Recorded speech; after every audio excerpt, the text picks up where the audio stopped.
Bonjour à toutes et tous et bienvenue au webinaire de la chaire Eau, Agriculture et Changement climatique à l'ère de l'Anthropocène. Combien d'eau pour l'agriculture dans les territoires? Panorama des outils développés par la recherche. Donc on est ensemble pour 1 heure pour ce second webinaire intitulé Interaction entre agriculture et les hydrosystèmes. Donc on aura une demi-heure de présentation à deux voix, puis une demi-heure d'échange. Donc en salle, on a Gilles Belot et Samy Boirfa, les deux coordinateurs scientifiques de la chaire, qui animeront ces échanges. Donc on vous invite à vous exprimer via l'onglet questions-réponses. Donc au fil de l'eau de la présentation, voilà, si vous avez des questions, mais aussi éventuellement des remarques, si ça suscite chez vous des observations, vous avez envie de nous faire remonter vos besoins, n'hésitez pas à vous exprimer à travers cet onglet. Donc, on essaiera de répondre à ces questions lors du temps d'échange, mais tout ce que vous direz va aussi servir à alimenter la réflexion de la chaire, voilà, sur les suites à donner, sur la manière dont on va aborder cette question des besoins en eau actuels et futurs et de l'impact sur les hydrosystèmes. Donc voilà, n'hésitez pas, pardon, à vous exprimer. Et par ailleurs, le temps de présentation est enregistré et sera disponible en replay sur le site de la chaire. Vous avez déjà le webinaire 1 qui est disponible. Je laisse la parole à Gilles. Oui, alors, bon, quelques mots sur la chaire, hein. Donc, c'est un espace de réflexion collective et d'action concertée qui associe la communauté scientifique et académique, des acteurs économiques, pouvoirs publics autour des questions d'adaptation des territoires agricoles face aux effets du changement climatique et notamment sur le cycle de l'eau. Alors la chaire, donc c'est un dispositif basé sur une mission d'intérêt général via le mécénat. Donc les missions sont de connaître, innover, échanger, rassembler, former aussi. Et donc sur ce sujet très très vaste. Alors on a pris le parti au cours du premier cycle de la chaire qu'on a lancé en 2021 de centrer nos approches sur les territoires avec une vision pluridisciplinaire et une ambition de produire des méthodes et outils opérationnels qui répondent aux attentes des territoires, tout en s'appuyant sur la connaissance scientifique donc portée par nos laboratoires. Alors, après ce premier cycle, donc là on a travaillé sur une feuille de route et avec trois axes stratégiques donc pour la séquence 2026-2030. Donc premier axe, quelles ressources en eau pour nos territoires demain? Deuxième axe, quelle évolution de l'agriculture et de ses besoins en eau face aux changements globaux. Et puis un troisième axe plus intégrateur qui vise notamment à proposer des outils et méthodes pour voilà, accompagner les réflexions sur le partage de l'eau dans nos territoires. Alors cette série de webinaires, elle s'inscrit bon, un petit peu sur ces différents axes, mais notamment le dernier axe, pour alimenter les démarches prospectives. Nous sommes conscients que les opérateurs de terrain ont besoin d'outils pour explorer les scénarios d'évolution de l'agriculture au regard de la disponibilité en eau. Et puis, en corollaire aussi, hein, évaluer son impact sur les hydrosystèmes. Alors, ce besoin d'outils, on l'avait identifié assez rapidement dans le premier cycle de la chaire. Ça nous a amené à développer un outil Kahoot, hein, extrêmement simple, mais voilà, qui du coup est facile à s'approprier pour les acteurs de terrain. Alors, avec l'expertise d'un certain nombre d'équipes d'INRAE, et ben, notamment toutes celles qui ont été mobilisées dans le cadre d'Explore 2, en particulier celle qu'on accueille aujourd'hui, on souhaite aller plus loin en intégrant la question de la disponibilité en eau à l'échelle des territoires et de son impact hein, sur les prélèvements. Donc ça va être aussi un fil conducteur notamment de la discussion d'aujourd'hui. Voilà, sans en dire beaucoup plus, donc la logique de ces webinaires, c'est avant tout de renforcer le dialogue entre nos communautés, déjà hydro-agro, et puis entre chercheurs et opérationnels, porter aussi un diagnostic partagé sur les outils, sur leur applicabilité hein, pour répondre aux questions dans les territoires. Et puis, c'est aussi voilà, donc identifier des besoins des opérateurs, identifier des verrous et voir aussi hein, quelles sont les avancées de la recherche hein, qui peuvent bénéficier donc au collectif. Voilà, et puis tout ça va nous amener à définir des perspectives de travail. Merci Gilles. Un tout petit mot avant Louise et Fanny démarrent leur intervention. Donc, si ça ne lui boire pas, donc moi je co-coordonne avec Gilles et avec Valentine cette chaire au titre d'INRAE. Et c'était pour vous informer, pour celles et ceux qui ne le savent pas, qu'on démarre côté INRAE aussi un travail pour les 3 ans qui viennent autour d'un défi qu'on a intitulé Pilotage des ressources en eau. Ce sont un peu les mêmes questions qui se posent, c'est-à-dire finalement comment on relie les modèles plutôt agronomiques, les modèles plutôt hydrologiques pour avoir une chaîne de modélisation qui permette à l'échelle des territoires de pouvoir projeter finalement quelle agriculture, une agriculture soutenable d'un point de vue de la ressource hydrique, on peut réfléchir donc dans le futur avec des questions de changement climatique, leur impact sur la ressource en eau et leur impact sur l'évapotranspiration. On a coutume de dire qu'on est dans une forme d'effet ciseau où les étés seront plus secs, donc avec moins d'eau dans les rivières et plus de demandes par les cultures. Et donc, comment faire pour trouver des solutions soutenables à long terme? Et par rapport à ça, donc, on envisage un travail d'élaboration d'outils qui doivent être utiles aussi pour la profession agricole.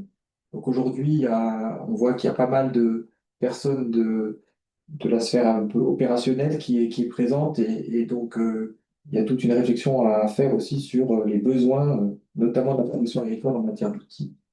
Donc n'hésitez pas, pour celles et ceux qui sont concernés directement, à poser des questions dès aujourd'hui en lien avec vos besoins. On n'a peut-être pas toutes les réponses, mais les questions en tant que telles sont très utiles pour nous, parce qu'on va quand même engager des démarches pour mieux qualifier la demande d'outils, donc dans le cadre de la chaire d'une part et de ces défis d'autre part, et les deux sont liés. Voilà.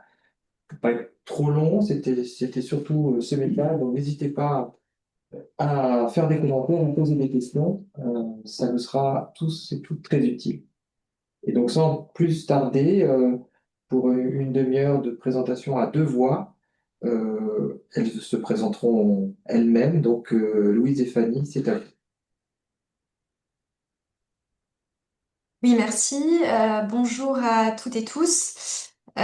Donc aujourd'hui, donc on va vous parler des interactions entre agriculture et hydrosystème. Donc moi je suis Fanny Sarrazin, donc je suis à l'unité ICAR d'INRAE et ma collègue aussi Louise Mimo interviendra qui est à l'unité Riverly d'INRAE. Donc dans cette présentation, on se place à l'échelle du territoire et plus précisément à l'échelle du bassin versant. Et donc à cette échelle interviennent non seulement une multitude de processus hydrologiques naturels en surface, en souterrain et à leur interface, mais aussi des processus d'origine anthropique. Et donc l'eau peut être utilisée pour différents usages. Et l'agriculture est un des utilisateurs de l'eau. Mais elle occupe une place particulière, comme l'irrigation représente à elle seule 60% des consommations en eau, comme une grande partie de l'eau qui est prélevée est consommée, donc elle n'est pas restituée au milieu, mais elle est perdue par évaporation. Et donc à cette échelle du bassin versant se posent des questions autour de la gestion de l'eau, donc pour assurer la sécurité de l'approvisionnement en eau et le bon fonctionnement des écosystèmes aquatiques. Les pénuries d'eau en période de sécheresse et les restrictions d'usage associées sont récurrents sur une grande partie du territoire français et en particulier dans la partie ouest, donc ce qu'on voit sur la carte à gauche, où donc à l'ouest, les restrictions de niveau crise de plus d'un mois sont très fréquentes, ce qu'on voit avec les couleurs orange-rouge. Et ces pénuries donc, ont des conséquences sociétales et en particulier sur la production agricole. Les sécheresses ont aussi un impact sur les écosystèmes aquatiques, donc qui peut être assez difficile à quantifier, mais qui se voit dans des cas extrêmes, comme sur les photos à droite, qui montrent donc le fleuve Oder, donc qui coule entre la Pologne et l'Allemagne. Et en 2022, donc on a eu des morts massives de poissons. Et les faibles niveaux d'eau ont été un des facteurs qui ont contribué à la déstabilisation donc, de l'écosystème. Et donc les changements climatiques futurs donc, risquent d'accroître ces pressions sur les usages de l'eau et les écosystèmes. Alors, les questions qui motivent nos projets de recherche à Fanny et moi autour de l'hydrologie de l'Anthropocène, c'est déjà de comprendre l'impact des usages de l'eau sur les compartiments hydrologiques, à la fois sur les eaux de surface et souterraines, et de comprendre aussi quelles sont les conséquences des usages de l'eau en aval dans les bassins versants. On cherche aussi à savoir comment adapter la gestion de l'eau et des territoires à un climat changeant et comment mieux anticiper les événements hydrologiques extrêmes. Et alors pour ça, nous, nos méthodes, c'est d'utiliser donc la modélisation hydrologique qui peut s'utiliser sur différentes longueurs de temps. Donc il peut y avoir de la prévision court terme, notamment pour tout ce qui est gestion des bassins versants face aux événements extrêmes. Mais Fanny et moi, nous, on est plus sur des démarches de modélisation de long terme, soit en rétrospective pour regarder sur les décennies passées, voire siècles passés, l'évolution des usages de l'eau et des territoires et de regarder leurs impacts sur l'hydrologie, ou alors regarder plutôt vers le futur et utiliser modèles pour faire de la projection en croisant scénarios climatiques et prospectifs. Et donc, récemment, je pense que vous êtes au courant qu'il y a eu le projet Explore 2 qui a pu produire des projections en hydrologie naturelle grâce à un exercice multimodèle sur l'ensemble de la France. Et donc, pour nous, maintenant, l'enjeu, c'est de se mettre dans la continuité en fait de cet exercice et d'intégrer les usages de l'eau dans les projections hydrologiques. Alors, donc maintenant, moi, je vais vous présenter un peu plus en détail le modèle hydrologique J2000 avec des exemples d'applications de ce modèle en lien avec des usages de l'eau liés à l'agriculture. Et dans un deuxième temps, Fanny présentera, elle, le modèle GR avec également des exemples d'applications. Alors, le modèle J2000, c'est un modèle hydrologique qui est distribué, orienté processus. Alors, distribué, ça veut dire que dans ce modèle, on représente le bassin versant avec une distribution spatiale en découpant le bassin versant en différentes mailles sur lesquelles on va venir calculer les processus hydrologiques. Donc, ces mailles, on les appelle des HRU, c'est l'acronyme anglais pour unité hydrologique homogène. Alors moi, sur mon petit schéma, ces mailles, elles sont de forme carrée et régulière, mais en fait, elles peuvent prendre toute forme. Et sur chacune de ces mailles, le modèle va calculer les transferts verticaux de l'eau entre l'atmosphère et le souterrain, en passant par l'interception de l'eau par la canopée, le stockage et la fonte de la neige, infiltration dans les sols et percolation dans les nappes, mais également les écoulements latéraux entre les mailles du modèle jusqu'à rejoindre des brins de rivière et le modèle calcule aussi les transferts amont-aval entre les tronçons de rivière. Donc, ce modèle génomique nous permet de simuler des débits journaliers spatialisés dans les bassins versants, mais aussi d'avoir accès aux variables hydrologiques simulées au pattern journalier par maille ou moyennées par sous-bassin. Donc, par exemple, les variables simulées en évapotranspiration ou contenu en eau dans les sols ou dans les nappes. Et donc ça, c'est le fonctionnement du modèle sous sa forme avec les processus en hydrologie naturelle. Et on peut venir ajouter dans le modèle des composants pour représenter les usages de l'eau.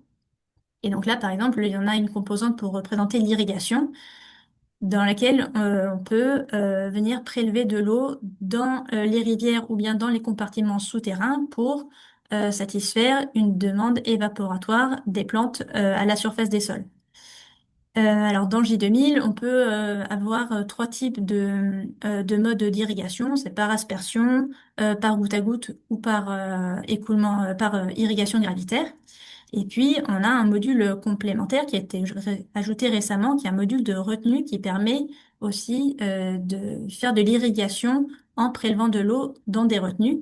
Et ces retenues sont alimentées par les écoulements latéraux, donc soit ça peut être par des combinaisons de ruissellement de surface, d'écoulements dans les sols ou des écoulements dans les nappes.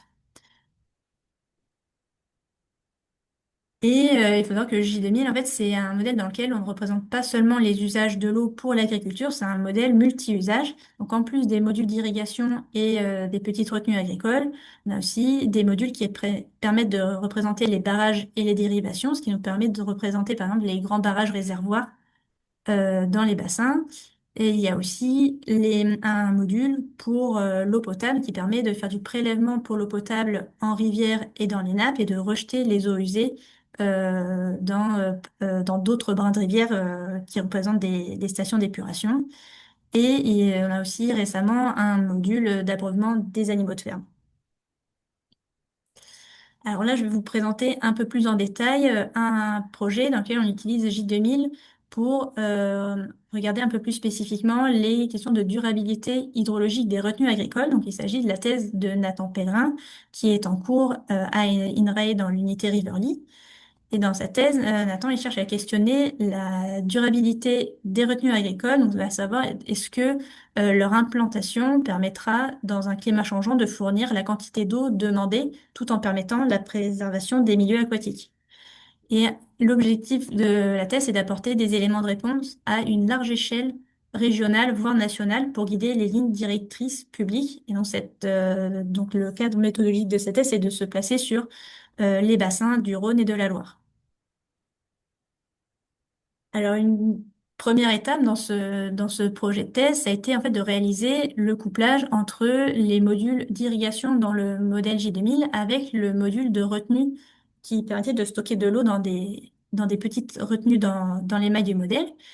Et donc, une première étape a été de tester ce couplage entre l'irrigation et les retenues pour tester différents scénarios de sources de prélèvement pour l'irrigation. Et ça a été effectué sur un sous-bassin versant virtuel de test. Donc, c'est celui qui est représenté à la petite carte qui est représentée à gauche, dans lequel on voit le découpage du sous-bassin en mailles irrégulières. Et dans ce bassin versant de test, on a une maille qui a une culture irriguée, qui est la maille en vert en haut du bassin. Et on va chercher à apporter de l'eau pour irriguer cette maille par différents types de prélèvements d'eau. Donc, on a un premier scénario où on peut aller prélever de l'eau dans la nappe de la maille voisine, qui est la maille en bleu juste en dessous. On peut aussi tester un scénario où on va prélever de l'eau dans la rivière qui est en aval. Ou bien, un troisième scénario, on va prélever l'eau dans une retenue agricole qui est elle aussi dans la maille bleue qui est en dessous la maille verte. Et puis, on peut faire des scénarios qui combinent les sources de prélèvement. On peut prélever en priorité dans la rivière et puis si l'eau vient à manquer, prélever dans la nappe, ou bien dans la rivière puis dans la retenue, ou encore dans la retenue puis dans la nappe. Et enfin, on a un septième scénario où on fait une simulation sans irrigation. Et donc là, ces graphes montrent les résultats de simulation avec le modèle J2000 pour ces 7 scénarios. Et donc, ces graphiques montrent l'évolution du stock d'eau dans la retenue, du stock d'eau dans la nappe et du stock d'eau, enfin du débit dans la rivière, le temps d'une saison d'irrigation pour chacun de ces scénarios de prélèvement en eau. Donc, c'est bon que cette modélisation, ça nous permet d'analyser les impacts des prélèvements pour l'irrigation sur les milieux et, euh, et de voir dans quelle mesure, en passant par des retenues agricoles, on va vider complètement la retenue dans une saison d'irrigation et si elle arrive à se re-remplir par la suite, ou alors s'il y a du pompage directement dans la nappe et dans la rivière, quel est l'impact sur ces deux compartiments. Et donc l'étape d'après, une fois d'avoir testé le modèle et les processus d'irrigation et de couplage avec les retenues sur un bassin versant test, on a maintenant un défi de passage à une échelle spatiale large pour maintenant représenter les bassins versants de la Loire et du Rhône. Et donc là, on a une difficulté qui est que sur les modèles hydrologiques de ces deux bassins, on a des dizaines de milliers de mailles sur lesquelles, pour chacune, il faut définir le type de culture, si ce sont des mailles qui sont avec une occupation du sol majoritairement agricole. Et si c'est le cas, définir s'il y aura de l'irrigation ou non sur ces mailles, Si oui, quel sera le mode d'irrigation? Quelle sera la source de prélèvement pour l'irrigation? Et aussi, il faut définir pour chacune des mailles s'il y a des retenues, quels sont leurs volumes, est-ce que ces volumes peuvent être utilisés pour l'irrigation et comment ces retenues se remplissent? Est-ce que c'est des retenues collinaires, des retenues sur cours d'eau ou des retenues alimentées par la nappe? Et donc, pour faire ce travail de paramétrisation, on peut se baser sur des bases de données nationales qui donnent des informations sur l'irrigation et sur les retenues. Mais alors on reviendra un peu là-dessus dans la suite de la présentation, mais ces bases de données, en fait, elles sont parfois incomplètes ou incertaines. Donc, il y a l'essentiel en fait du travail de modélisation maintenant, c'est d'arriver à extrapoler ces bases de données pour paramétrer au mieux les modèles hydrologiques et de réaliser une analyse de ces incertitudes sur les données les incertitudes liées aux données sur la modélisation. Et donc, quand cette étape sera terminée, l'objectif, c'est d'utiliser le modèle pour ensuite construire des scénarios prospectifs qui coupleront des scénarios de climat. Donc là, on pourra se baser sur les scénarios climatiques du projet Explore 2 et croiser ces scénarios climatiques avec des scénarios d'implantation de retenues en faisant évoluer le nombre de retenues, leur volume, leur mode d'alimentation et des scénarios de culture et d'irrigation pour analyser l'impact de ces différents scénarios sur des indicateurs hydrologiques et de satisfaction de la demande en eau à différentes échelles temporelles et spatiales. Et enfin, je vais vous montrer un deuxième exemple d'application du modèle J2000 dans le cadre d'un autre projet qui, celui-là, se concentre sur la réutilisation des eaux usées traitées pour voir dans quelle mesure la réutilisation des eaux usées pourrait se substituer au prélèvement actuel et notamment l'irrigation. Donc la carte qui est au centre représente le bassin du Rhône et ce sont des résultats d'un stage de master qui était fait par Léna Baudet où elle a essayé d'estimer les contributions des eaux usées traitées au débit d'étiage dans le bassin du Rhône et ça nous permet de relever les zones dans lesquelles la réutilisation des eaux usées pour l'irrigation serait potentiellement possible ou à l'inverse, peu propice quand les eaux usées en fait contribuent de manière significative au soutien d'étiage. Et donc maintenant, l'enjeu, c'est de d'implémenter la réutilisation des eaux usées dans J2000 en implémentant un transfert des eaux de rejet vers les eaux de rejet des steppes vers l'irrigation et d'utiliser ce modèle pour simuler des scénarios prospectifs sous climat changeant en intégrant des scénarios d'irrigation, de taux de réutilisation des eaux usées et de scénarios de consommation en eau potable. Alors maintenant, donc, je vais vous présenter le modèle du génie rural, modèle GR, donc qui a une philosophie un peu différente du modèle J2000 que Louise vient de vous présenter. Donc c'est une famille de modèles qui a été développée depuis les années 1970 et qui représente traditionnellement, on va dire, l'hydrologie naturelle et donc on n'a pas de représentation explicite des usages de l'eau. Donc c'est un modèle qui est parcimonieux avec 1 à 6 paramètres à caler. Donc ici à gauche, vous pouvez voir un exemple du modèle à 6 paramètres. C'est un modèle avec des réservoirs conceptuels donc pour représenter différents compartiments hydrologiques. Et donc tous les modèles, donc à part le modèle à 1 paramètre, ont ce qu'on appelle un réservoir de production. Donc c'est conceptuellement là où on peut avoir l'évaporation et ensuite on peut avoir 1 ou 2 réservoirs pour modéliser le transfert de l'eau, le routage de l'eau vers la rivière. Donc c'est un modèle qui peut être utilisé à des pas de temps horaires jusqu'à annuels, donc selon l'utilisation qu'on veut en faire. Donc le pas de temps horaire peut être utilisé pour la prévision des crues et quand on s'intéresse à des questions de ressources en eau, on l'utilise généralement à un pas de temps journalier. Donc ce sont des modèles qui sont globaux, donc c'est-à-dire qu'on représente le bassin versant dans son ensemble. Et un point important, c'est qu'il n'y a pas vraiment de représentation explicite des nappes, même si dans la version à 6 paramètres, on a un réservoir, donc c'est un réservoir exponentiel, Et on a montré que les niveaux de ce réservoir étaient assez bien corrélés avec des niveaux piézométriques, donc on pourrait un peu l'assimiler à la nappe. Et enfin, donc, le modèle est associé à un modèle de neige dans les zones de montagne. Donc récemment, une version semi-distribuée du modèle a été développée, qui facilite l'intégration des usages de l'eau. Donc le bassin est divisé en mailles hydrologiques, en bassins intermédiaires, et les débits peuvent être simulés dans chacune des mailles. Il est aussi possible de représenter les influences, donc soit en insérant des chroniques d'influence que l'on a par ailleurs, ou alors en couplant le modèle avec des modèles d'usage. Et ensuite, donc, les débits de ces influences et les débits simulés sur chacune des mailles peuvent être transférés à l'exutoire du bassin, donc selon leur distance à l'exutoire et un paramètre de célérité. Et donc ce modèle semi-distribué a pu être donc associé à un modèle agronomique, donc dans le cadre de la thèse de Myriam Soutif-Bélanger, donc à ICAR, donc qui a été encadré par Guillaume Tirel.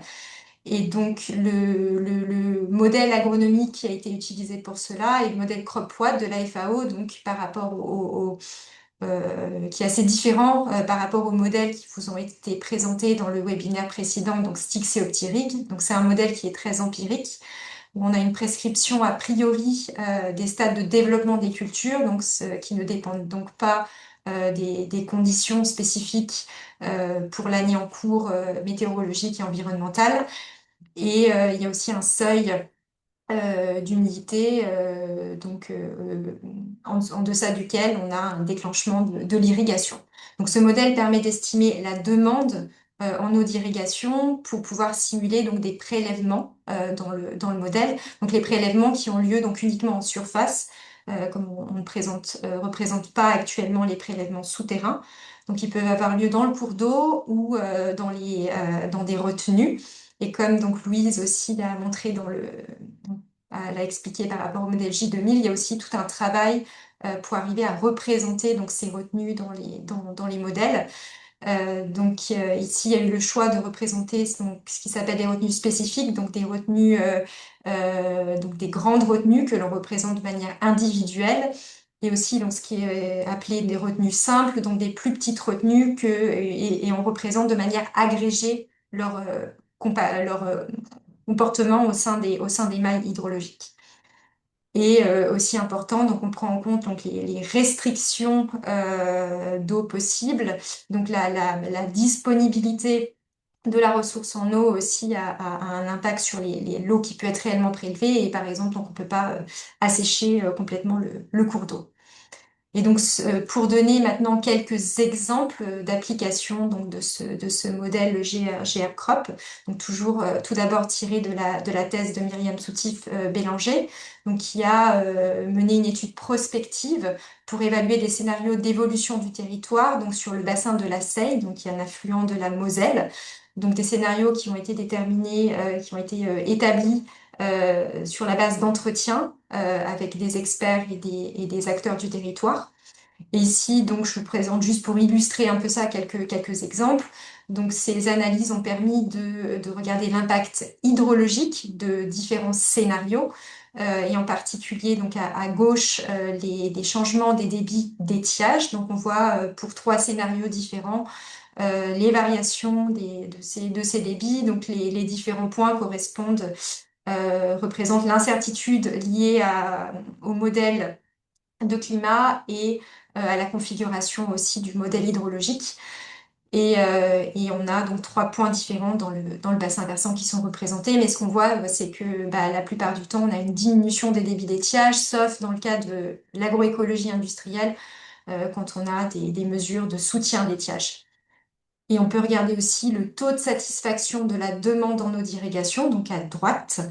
Et on voit ici, donc, dans ces 2 exemples, que selon le scénario qu'on choisit, la demande n'est pas toujours satisfaite tout le temps. Et alors, je vais vous parler aussi d'une deuxième étude donc, qui a utilisé le modèle donc, GR-CROP et aussi qui a inclus d'autres usages de l'eau qui étaient présents donc, sur les territoires. Donc, il s'agit d'une étude sur le bassin de la Sèvre nantaise, donc, qui est un affluent de la Loire. Donc, c'est une étude hydrologie, milieu, usage, climat. Donc qui permet d'appuyer la gestion de l'eau sur ce territoire et qui a été faite avec le PTB. Donc, ils ont pu regarder la probabilité de remplissage hivernal des retenues d'irrigation. Parce que augmenter le stockage de l'eau est une mesure qui est souvent proposée pour permettre de pallier au manque d'eau en période estivale, mais elle peut être effective à condition que l'on puisse effectivement remplir les retenues. Et on voit que, par exemple, dans le cas de ce scénario, au nord du territoire, on peut avoir des difficultés à remplir les retenues. Et à droite, on voit que les volumes prélevables aussi ont pu être. Il y a eu un travail pour essayer d'estimer des volumes prélevables. Et donc à droite, on compare ces volumes prélevables aux volumes qui ont été effectivement prélevés dans la période passée. Et en rouge, ça veut dire que les volumes prélevables, ils sont plus grands que ce que l'on a prélevé dans le passé. Donc on a des territoires, on a potentiellement euh, des situations critiques. Et donc, pour conclure sur le modèle GR, la modélisation hydrologique semi-distribuée avec GR intégrant les usages a été établie donc, sur des bassins spécifiques. Mais comme l'expliquait aussi Louise tout à l'heure, pour appliquer donc, ces modèles qui intègrent les usages sur de grands bassins, donc il y a encore c'est encore des recherches en cours et actuellement, le modèle GR, il est appliqué sur de grands bassins versant à l'échelle de la France, mais uniquement en hydrologie naturelle. Et il est utilisé aussi dans un contexte opérationnel, donc pour la prévision opérationnelle des étiages avec la plateforme Prénis et pour la prévision opérationnelle des crues, donc avec le modèle GRP qui est utilisé par Vigicru. Et donc pour pouvoir eh bien, développer des modélisations qui intègrent les usages à l'échelle nationale, un verrou important est les lacunes et les incertitudes des données de pression anthropique. Donc en particulier les données de prélèvement en eau. Donc ces données de prélèvement, elles peuvent être utilisées directement en entrée des modèles d'usage si on n'a pas de représentation explicite des usages dans les modèles. Ou alors, si on a une représentation, on modélise les usages dans les modèles hydrologiques, on peut les utiliser pour évaluer les prélèvements que l'on simule. Donc on a en France en fait la chance quand même d'avoir une base de données nationale de prélèvement, donc la Banque nationale des prélèvements quantitatifs en eau, mais elle a ses limites. Donc elle ne fournit que des volumes annuels, elle ne couvre que la période récente, donc de 2008 à 2023, et en hydrologie on est aussi intéressé à modéliser de longues périodes passées, donc pour faire des études de rétrospective ou aussi pour pouvoir évaluer nos modèles sur de longues périodes de temps. Et cette base aussi n'est pas exhaustive, comme on n'a que les volumes qui sont soumis à redevance et donc on ne prend pas en compte certains petits volumes. Donc si on veut intégrer ces données dans les modèles hydrologiques, on a besoin de les traiter, on ne peut pas les intégrer directement. Et donc il y a une thèse en cours de Paul Sarpas qui s'intéresse à utiliser des méthodes d'intelligence artificielle pour désagréger temporellement ces données et aussi les extrapoler là où on n'a pas d'informations et aussi faire de l'interpolation. Donc l'extrapolation, voilà, c'est toujours des recherches en cours pour pouvoir arriver à extrapoler ces données de manière robuste. Et donc, ces traitements ont été effectués sur plus de 900 bassins versants en France. Et donc, si on veut aussi représenter dans les modèles les prélèvements d'irrigation, eh bien, on a besoin de données sur l'irrigation. Et pour cela, les recensements agricoles donc restent une donnée de référence, donc qui permettent de fournir des surfaces irriguées et irrigables, et aussi les modes d'irrigation, donc gravitaire, aspersion et goutte à goutte. Mais ils ont aussi leurs limites, donc c'est des données qui sont décennales, tous les 10 ans, et uniquement depuis 1970, donc on n'a pas de données historiques. Les données, donc on a du secret statistique, c'est-à-dire qu'on ne peut diffuser des données que si elles agrègent un certain nombre d'exploitations.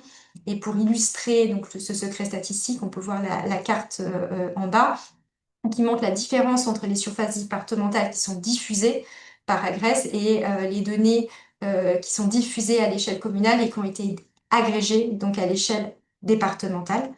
Et donc, on voit que voilà, pour certains départements, on peut avoir des écarts jusqu'à 9 000 hectares. Et enfin, donc, on a aussi des classes de culture qui varient dans le temps. Et donc, on voit à droite qu'en 2020, on a beaucoup de classes de culture. Donc là, on a que les céréales. Et alors qu'en 88, on a en tout 12 types de cultures différents. Et même en 70, en fait, on ne connaît pas les surfaces irriguées par type de culture. Donc, ça ne faisait pas partie des recensements agricoles. Et donc, eh ben, on a besoin de travailler sur ces données pour pouvoir les traiter, les interpoler temporellement et aussi réfléchir à leur désagrégation spatiale pour avoir de l'information à l'échelle des bassins versants. Et donc, on a des thèses en cours à Icare et à Rivoli qui s'intéressent à ces questions. Et en ce qui concerne les données sur les plans d'eau et les retenues, donc il existe l'inventaire national des plans d'eau, l'INPE, qui nous permet de connaître précisément la localisation et les surfaces des retenues. Par contre, en revanche, pour renseigner les modèles hydrologiques, on a besoin de connaître les volumes, et là, on n'a pas forcément des informations sur la profondeur des retenues. L'information aussi sur l'alimentation de la retenue n'est pas directe. Donc, pour savoir si la retenue est alimentée par ruissellement, est-ce qu'elle est alimentée par cours d'eau ou par nappe. Et enfin, on n'a pas forcément l'information sur l'utilisation des retenues. Est-ce qu'elles sont utilisées effectivement pour de l'irrigation? Et si oui, quel type de culture est irriguée? Ou alors est-ce que ce sont des retenues qui sont à autres usages, comme le loisir, la pêche, ou des retenues abandonnées? Et donc là encore, ça fait partie des travaux qui sont en cours à Riverly et à ICAR d'analyser ces données pour réaliser aussi des extrapolations et accéder à l'information la plus précise possible sur les retenues à échelle spatiale assez large. Donc, pour conclure, donc par la présentation des deux modèles J2000 et GR que nous avons réalisés, on a pu voir qu'il y a des représentations plus ou moins explicites des usages de l'eau dans les modèles hydrologiques, et que par comparaison avec le webinaire précédent qui portait sur les modèles agronomiques, dans les modèles hydrologiques, on a une représentation simplifiée des cultures.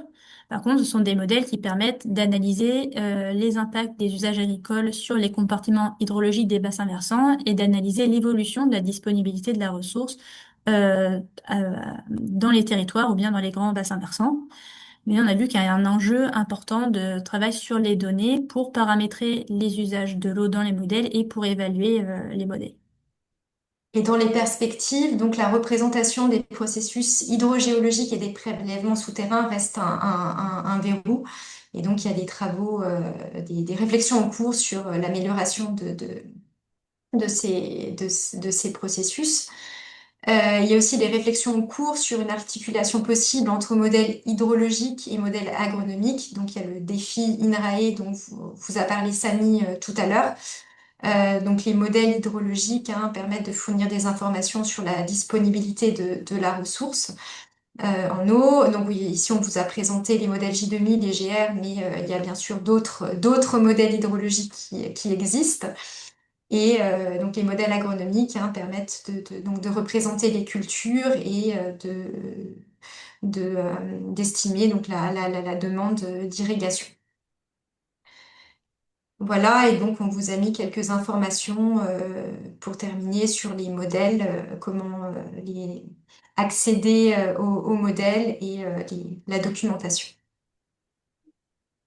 Merci.